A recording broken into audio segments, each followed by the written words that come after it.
আপনাদের সবাইকে অনেক অনেক অভিনন্দন।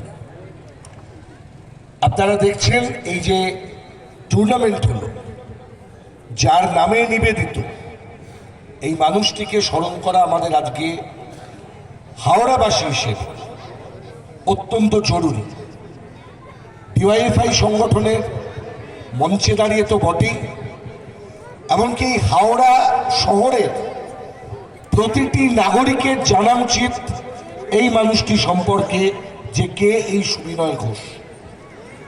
সুবিনয় ঘোষ যেমনভাবে আমাদের রাজ্যে অবিভক্ত ছাত্র আন্দোলনের প্রতিষ্ঠাতা নেতৃত্ব ছিলেন, যেমনভাবে গণতান্ত্রিক যুব ফেডারেশনের নেতৃত্ব ছিলেন, ঠিক তেমনিভাবে এই শহর, আমাদের প্রিয় হাওড়া শহরের প্রাক্তন মহানাগরিক ছিলেন।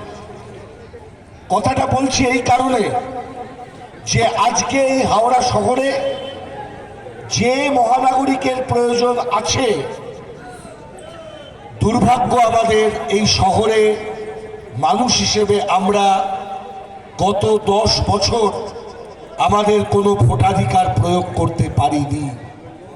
কমরেড ধ্রুবজ্যোতি সাহা মঞ্চে দাঁড়িয়ে বলছিলেন, মাঠ বাঁচানোর লড়াই, পুকুর বাঁচানোর লড়াই, শহর বাঁচানোর লড়াই, মানুষ বাঁচানোর লড়াই, আপনার প্রতিবেশীকে বাঁচানোর লড়াই। এই লড়াই তখনই সম্ভব যখন এই লড়াইয়ে প্রত্যেকটি মানুষের অংশগ্রহণকে নিশ্চিত করানো যায়। আর সেটা নিশ্চিত করাতে পারে যদি সুষ্ঠু গণতান্ত্রিক একটি পুরো প্রশাসন থাকে একটি শহরে, যে পুরো প্রশাসন কমরেড সুবিনয় ঘোষণা দিয়েছিলেন। আমরা তাই আপনাদের অনুরোধ করব, এটা রাজনৈতিক বক্তৃতার মঞ্চ নয়, কিন্তু ওই যে খেলার জন্য মাঠ, আর মাঠ রক্ষার জন্য গণতান্ত্রিক ভাবে নির্বাচিত পুরসভা, এটার প্রয়োজন খুব।